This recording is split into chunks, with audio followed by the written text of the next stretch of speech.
मित्र? तुमने मुझे मित्र कहा? इतनी जल्दी? क्यों? इतनी जल्दी मित्र नहीं कहना चाहिए। नहीं, गुरुदेव कहते हैं किसी को अति शीघ्र मित्र नहीं बना लेना चाहिए। क्यों? क्योंकि मित्र कहने पर मित्रता को निभाना पड़ता है और मित्रता को निभाने का उत्तरदायित्व बहुत कठिन है। मैं एक साधारण ब्राह्मण कुमार हूँ। यदि तुम्हें किसी भी चीज की आवश्यकता पड़ी तो मैं मित्रता का उत्तरदायित्व कैसे निभाऊंगा? मैंने मित्र कहा है ना, सो मित्रता का उत्तरदायित्व निभाना भी मेरा ही काम होगा। कभी आवश्यकता आ पड़ी तो इस मित्रता को मैं ही निभाऊंगा। मैं वचन देता हूं, तुम्हारे मित्रता की परीक्षा मैं कभी नहीं लूंगा। इस अकिंचन के आश्रम में आप दोनों का स्वागत है। हम धन्य हो गए गुरुदेव। देवी, इन दोनों प्रतिभूतियों के आवास, रहन सहन और देख रेख का उत्तरदायित्व मैं आपको सौंपता हूँ। गुरु माता के श्री चरणों में हमारा प्रणाम स्वीकार हो।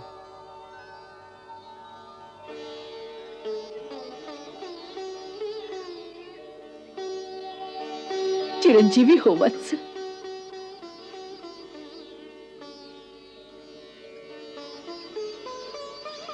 तुम्हें देखकर जाने ऐसा क्यों लगता है जैसे जैसे मेरा खोया हुआ पुत्र मेरे पास वापस आ गया है।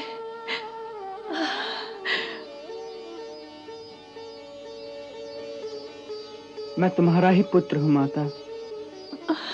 वत्स, वत्स।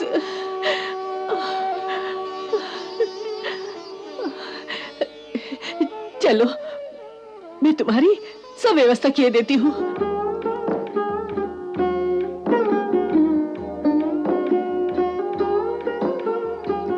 सुदामा सुनो।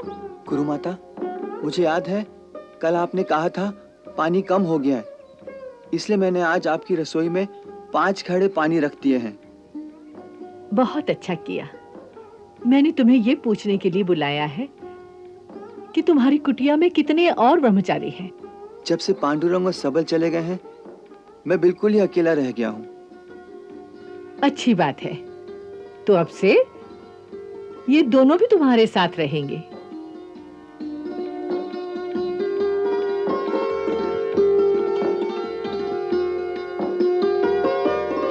जी अच्छा। ये बलराम है और इसका नाम है कृष्ण। तुम इन दोनों को अपने साथ अपनी कुटिया में ले जाओ। तब तक मैं इन दोनों के लिए कुछ बना कर ले आती हूँ। बड़ी दूर से आए हैं, इन्हें भूख लगी होगी। अच्छा माता। परंतु माता, माता। ये परंतु वरंतु यहाँ नहीं चलेगा। इन्होंने कहा तुम भोजन करोगे तो करना ही पड़ेगा। ये हम ब्रह्मचारियों के लिए साक्षात अन्नपूर्णा है। इतना तो कभी हमारी माता ने भी हमें नहीं खिलाया होगा जितना ये खिलाती हैं। जैसे इनके पास कोई भंडार हो।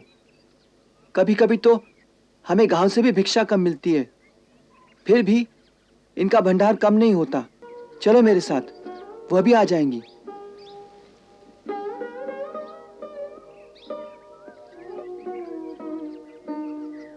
आइए आइए।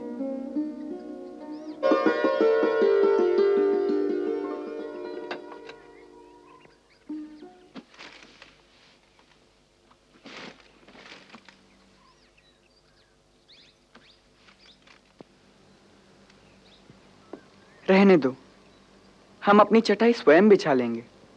नहीं, कल स्वयं बिछा लेना, आज नहीं। आज क्यों नहीं? क्योंकि आज तक की कुटिया मेरी थी और तुम दोनों पहली बार एक अतिथि की तरह मेरी कुटिया में आए हो। सो अतिथि को भगवान रूप समझकर ये मेरा धर्म है कि आपका भगवान की तरह इस कुटिया में स्वागत करूं। सो इस समय मुझे अपनी सेवा करने दो। अच्छी बात है।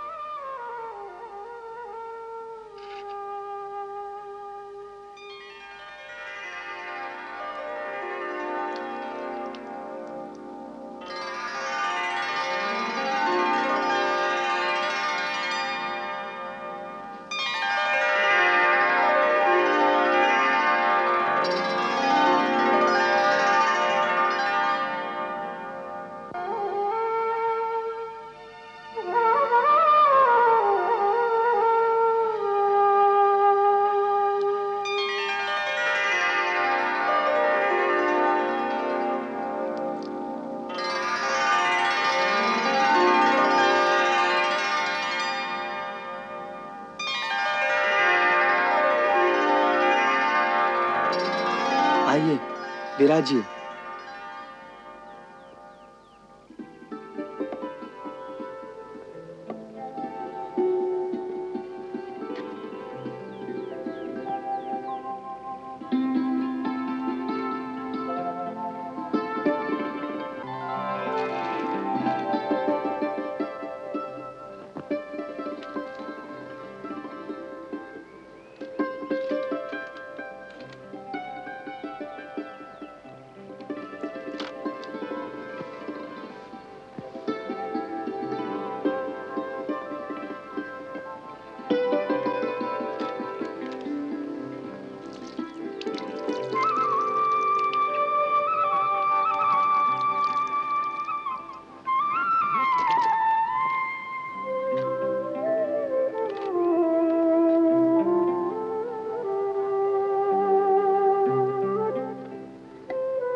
लो थोड़ा जल पियो।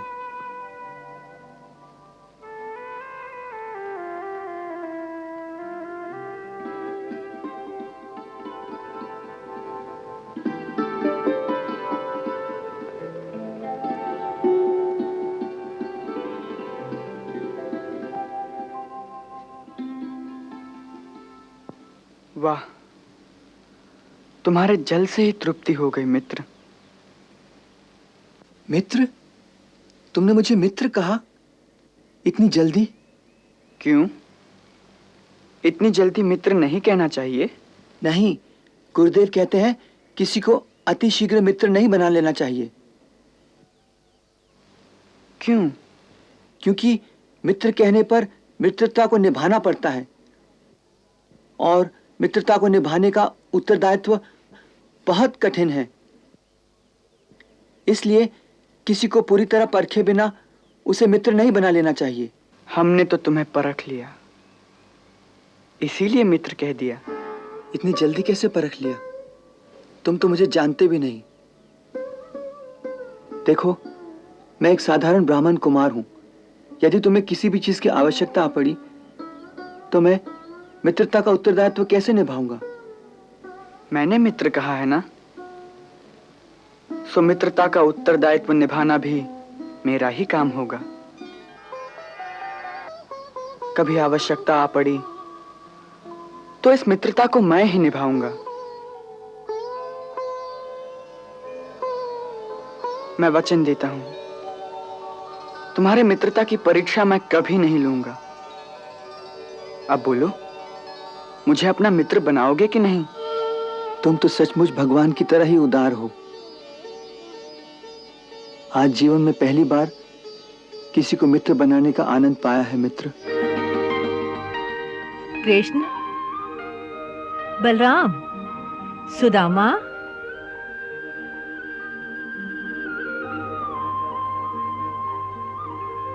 प्रणाम गुरु माता। दीर्घायु भवन्तु।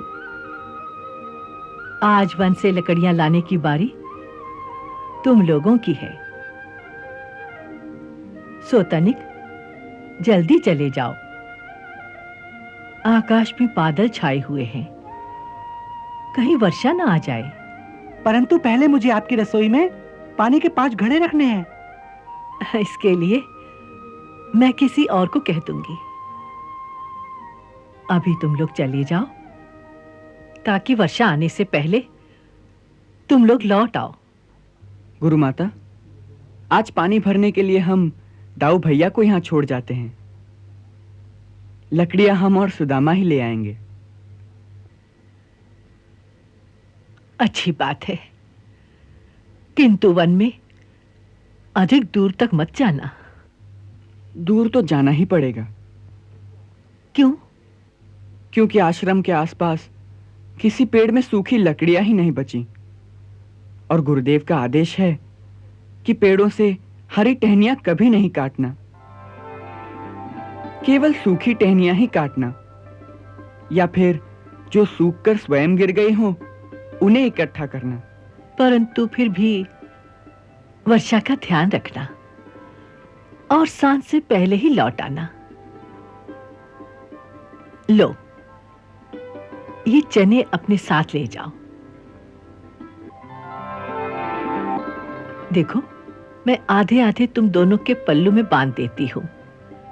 भूख लगने पर इन्हें खा लेना। गुरु माता, मेरा पल्लू तो फटा हुआ है। ये सारे आप इसी के पल्लू में बांध दीजिए, मैं इससे आधे ले लूंगा। अच्छी बात है, अच्छी बात है। लो,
अरे अरे अरे अरे, तो क्या हुआ?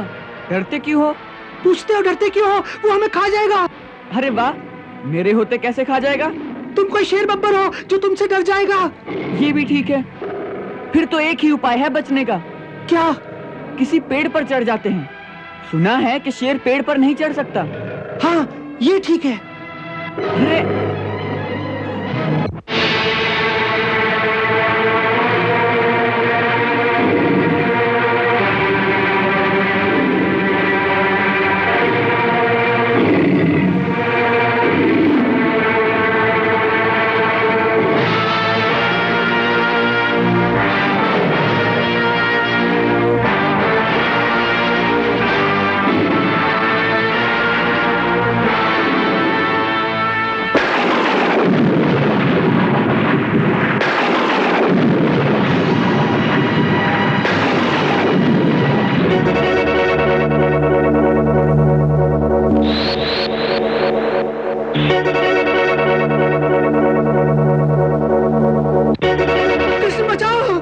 अब क्या हुआ? वो देखो, सामने डाली पर नाग बैठा है।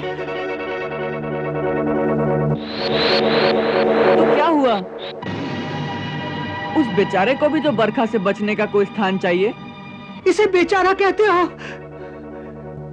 ये विशाला नाग है, काट लिया तो प्राणों की छुट्टी। अरे वाह, कृष्ण के होते नाग तुम्हें कैसे काट सकता है?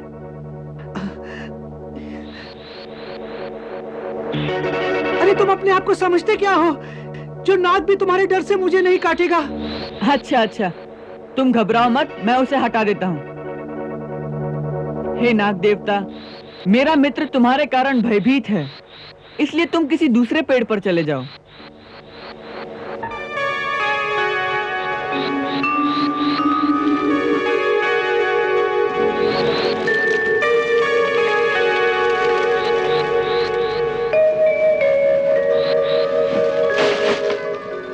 तुम कैसे हो?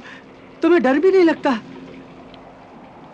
कैसे आराम से उसे पकड़ लिया, जैसे तुम्हें सांप पकड़ने का जादू आता हो। अरे मित्र, संसार में सबसे बड़ा जादू एक ही है, प्रेम। प्रेम के द्वारा समस्त प्राणियों को वश में किया जाता है। मेरे मन में उसके प्रति कोई द्वेष भाव नहीं था, केवल प्रेम था। सो प्रेम की भाषा को समझकर उसने मेरा कहना मान लिया। अब तुम निश्चिंत होकर बैठना।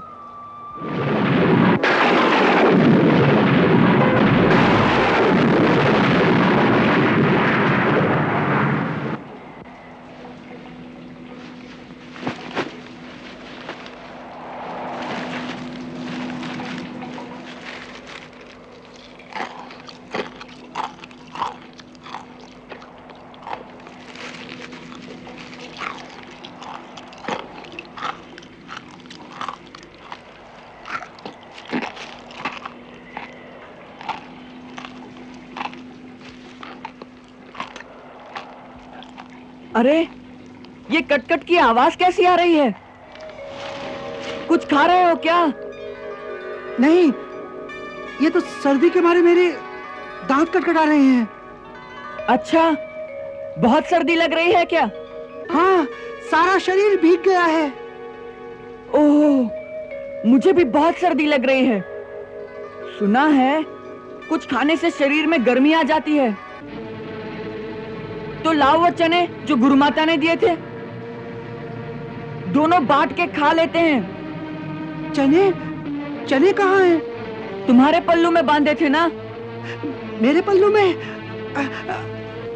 वो तो पेड़ पर चढ़ते समय डालियों की रगड़ से गीले पल्लू की गांठ खुल गई थी, जिससे सारे चने नीचे कीचड़ में गिर गए। ओह, ये तो बहुत बुरा हुआ, क्योंकि तुम्हें तो भूख बहुत जल्दी लग जाती है ना। तो आप क्या करोगे? क्या करूंगा? आज तो ब्राह्मण भूखा ही रहेगा। अरे वाह, कृष्ण के होते उसका मित्र भूखा कैसे रह जाएगा? तो कृष्ण क्या कर लेगा? इस पेड़ पर तो कोई फल भी नहीं है।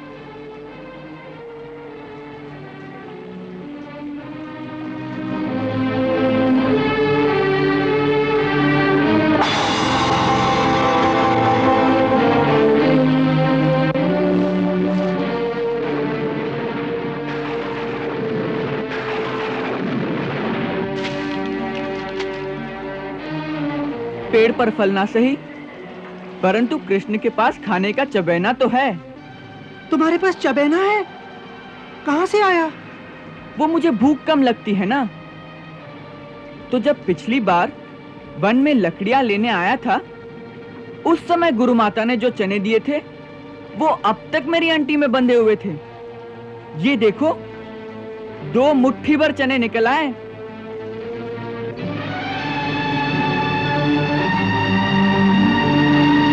ले लो, अब जल्दी से खा लो।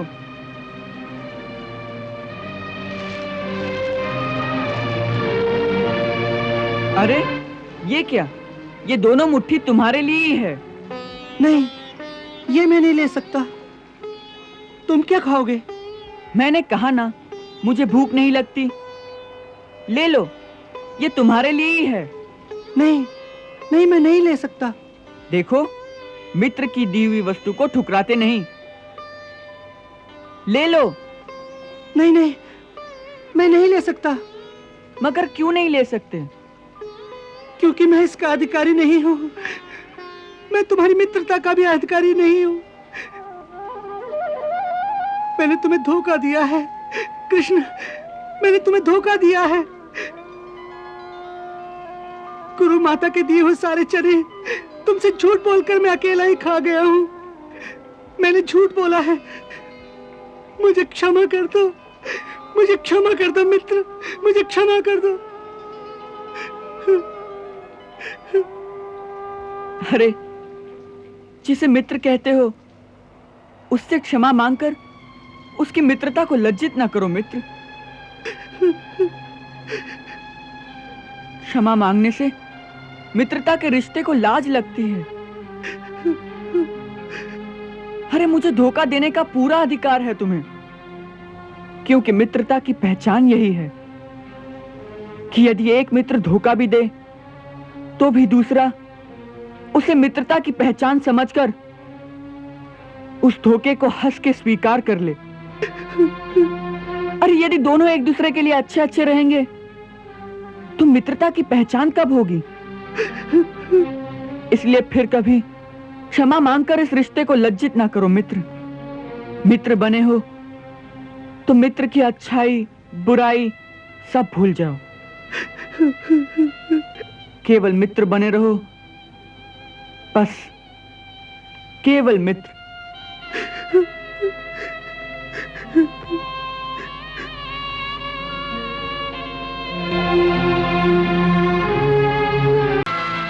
उत्कच। हाँ महाराज, उत्कच आपका मित्र। आपको आंखों से मेरा शरीर दिखाई नहीं देता, इसका यह अर्थ तो नहीं होना चाहिए कि आपका मन भी मुझे भुला दे। क्षमा करना मित्र, मैं अपनी चिंता में सचमुच ही तुम्हें भूल गया था। मैं आपकी समस्या जानता और वचन देता कि आपका शत्रु कल प्रातः सूर्य नहीं देखेगा। हाँ।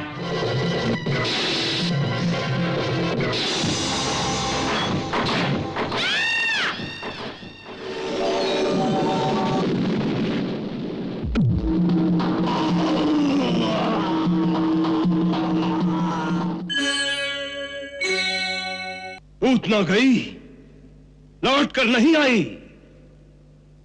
श्रीधर ब्राह्मण गया, वापस नहीं आया। एक तो मर गई और एक बावला होकर आकर में लगा। हाँ? महाराज, मेरे होते आप ऐसी निराशाजनक बात करें तो धिक्कार है मेरी और आपकी मित्रता पर।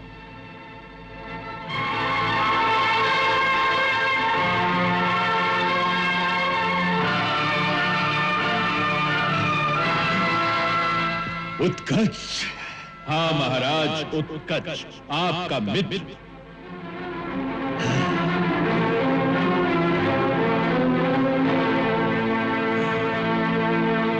उत्कच, मेरे मित्र, तुम ठीक समय पर आ गए। मैं सचमुच निराश होने लगा था। मुझे तो यही खेद है मित्र कि इससे पहले आपने मुझे क्यों न बुला लिया। आपको आंखों से मेरा शरीर दिखाई नहीं देता, इसका यह अर्थ तो नहीं होना चाहिए कि आपका मन भी मुझे भुला दे। क्षमा करना मित्र, मैं अपनी चिंता में सचमुच ही तुम्हें भूल गया था। परंतु मैं नहीं भूला कि कंस जैसे परम प्रतापी योद्धा ने कभी मुझे मित्र की पदवी प्रदान की थी। सो आज उसी मित्रता को निभाने आया। मैं आपकी समस्या जानता और वचन देता कि आपका शत्रु कल प्रातः सूर्य नहीं देखेगा। हाँ, यदि आपकी ऐसी इच्छा हो तो उसे जीवित ही लाकर आपके चरणों में डाल दो। नहीं, उसे यहां लाने की कोई आवश्यकता नहीं। उसे वही मिट्टी में मिला दो, बस। तो समझ लो कि आपका ये कार्य सिद्ध हो गया। हाँ, यदि ये कार्य सफल हो गया तो आज रात को कंस के राजमहल में बड़ी धूमधाम से तुम्हारी विजय का उत्सव मनाया जाएगा।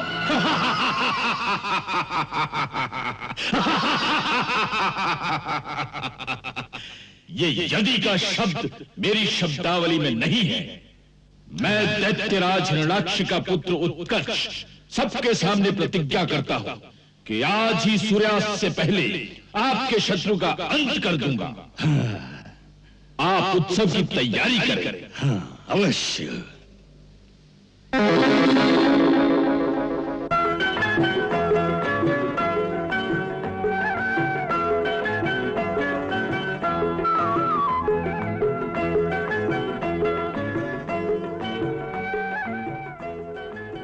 यशोदा जी भीतर आओ। आई दीदी। निर्मला, मीना। क्या है दीदी? देखो, इसका ध्यान रखना, डोरी को धीरे धीरे हिलाना। मैं अंदर जाती हूँ, घर में बहुत काम है। अच्छा जी।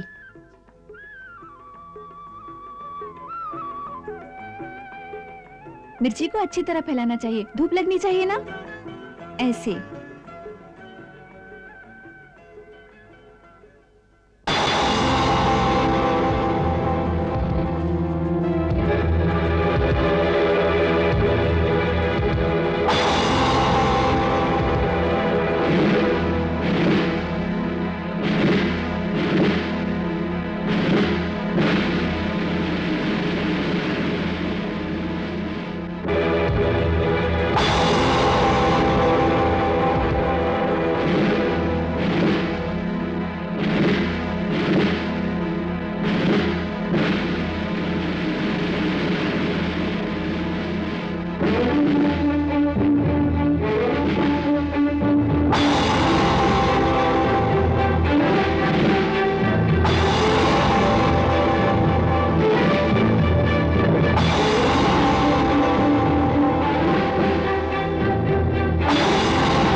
यशोदा, ये सब क्या हो गया? क्या हुआ? क्या हुआ यशोदा? ये छकड़ा कैसे उल्टा हुआ? पता नहीं, हम तो लल्ला को झुला रहे थे। सहसा ही एक चर्र की भयानक ध्वनि हुई और ये शकट आकाश की ओर उछला, फिर गिरकर टूट गया। परंतु इसे ऊपर उछाला किसने? लल्ला ने। हा? लल्ला ने? तेरी बुद्धि तो ठिकाने है? मैं सत्य कहती हूँ, मैंने यही देखा कि लल्ला ने पैर का अंगूठा लगाया और ये शकट ऊपर उछल गया। परंतु बालक, अपने अंगूठे से इतना बड़ा शकट कैसे उलट सकता है? तेरी मति तो नहीं मारी गई है? नंद बाबा, पुत्र के हाथों से दान दक्षिणा दीजिए। एक बड़ा ग्रह आने वाला था, वो प्रभु की कृपा से टल गया। बस इसे किसी की कुदृष्टि लग गई है। तुम ठीक कहते हो। इन 2 महीनों में कितनी बार इसके प्राण बचे। हम कल ही गुरुदेव शांडिल्य के पास जाएंगे और उनसे पूछेंगे कि इसकी जन्म कुंडली में ऐसा कौन सा ग्रह है जिसके कारण बार बार इसके प्राण संकट में पड़ जाते हैं।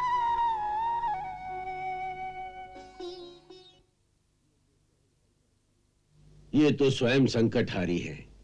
इनके प्राणों को संकट में डालने की शक्ति किसी ग्रह में नहीं है। फिर क्यों बार बार ऐसी बाधाएं आती हैं मेरे लाल पर? गुरुदेव, मैं बहुत डर गई हूं। माता, तू इनकी विशालता को, इनकी शक्ति को नहीं पहचानती। ये वो है जो हम सब की आत्मा में प्रकाशमान है, जो धरती के कण कण में प्रतिबिंबित है। गुरुदेव, ऐसी बातें मैं पहले भी बहुत सुन चुकी हूं कि स्वयं भगवान जी हम सबकी आत्मा में विराजमान है। मुझे विश्वास है कि किसी भूत प्रेत की छाया हमारे घर पर पड़ी है, जिससे ये सब उत्पात हो रहे हैं। एक दुखियारी माता की प्रार्थना स्वीकार कीजिए और मेरे लाल की सुरक्षा के लिए इसकी पूजा करा दीजिए। अच्छी बात है, जैसा तुम कहती हो, इनकी पूजा ही कर लेते हैं। हमारे अहोभाग्य।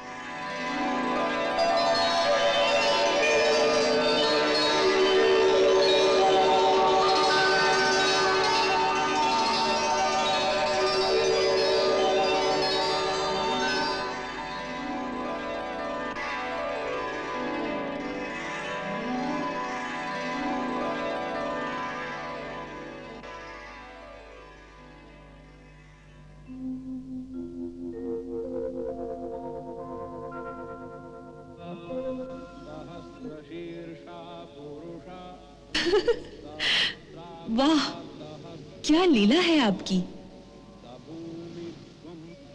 शांडिल्य मुनि से पुरुष सूक्त के मंत्रों द्वारा अपनी ही स्तुति करा रहे हो। राधे, ये सूक्त हमें अति प्रिय है। इसे स्वयं ब्रह्मा जी ने रचा था। विराजो अधिपुरुषः। नाथ, कहते हैं जिसके भाग्य उदय होते हैं उसी को आपके द्वारा मृत्यु की प्राप्ति होती है, क्योंकि आपके हाथों मरने वाले को तो परम गति प्राप्त होती ही है। उस क्रूर दैत्य उत्कच ने ऐसा कौन सा पुण्य कर्म किया था जिसके कारण उसने आपके श्री चरणों में मृत्यु पाई? उसने कोई पुण्य कर्म नहीं किया था। तो फिर? हमने तो अपने परम भक्त महर्षि लोमश की वाणी को सत्य करने के लिए ही उसका उद्धार किया था। वो कैसे? चाक्षुष मनवंतर में जिन दैत्यराज हिरण्याक्ष का उद्धार करने और पृथ्वी को समुद्र से निकालने के लिए हमने वारा रूप धारण किया था, ये उत्कच उसी हिरण्याक्ष का बड़ा लाडला पुत्र था। उसे अपनी विशाल देह पर बड़ा अभिमान था और ऋषियों के आश्रमों में बड़ा उत्पात मचाया करता था। एक दिन महर्षि लोमश के आश्रम में उसने अपने शरीर की रगड़ से सारे वृक्ष गिरा दिए।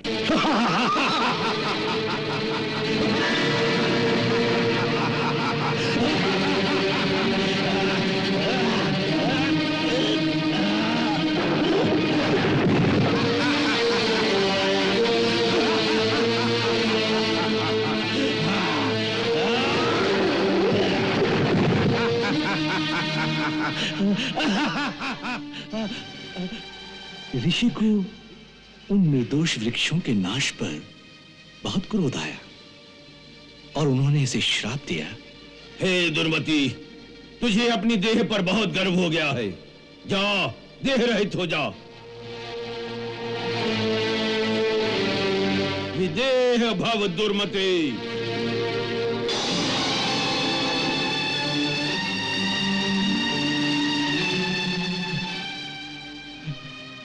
ये क्या हो गया? नहीं, क्षमा क्षमा महर्षि, मुझसे अपराध हो गया, मुझे क्षमा कर दीजिए महर्षि, मेरा अपराध क्षमा करें। दैत्य स्वभाव के कारण मुझसे भूल हो गई महर्षि, परंतु ऋषियों का स्वभाव तो क्षमाशील होता है। मेरा उद्धार कीजिए, क्षमा क्षमा कीजिए महाराज, क्षमा कीजिए, क्षमा कीजिए महर्षि, क्षमा कीजिए, मेरा उद्धार कीजिए, क्षमा क्षमा कीजिए महाराज। मूर्ख बालक, मेरा श्राप तो अमोघ है, टल नहीं सकता, परंतु तूने उद्धार की प्रार्थना की है, सो उद्धार तेरा अवश्य होगा। अब तू इस वायु शरीर के साथ ही व्यवस्थ मनवंतर के 28वें द्वापर युग तक भटकता रहेगा। उस समय स्वयं भगवान श्री कृष्ण के चरण स्पर्श से तेरा पूर्ण उद्धार हो जाएगा।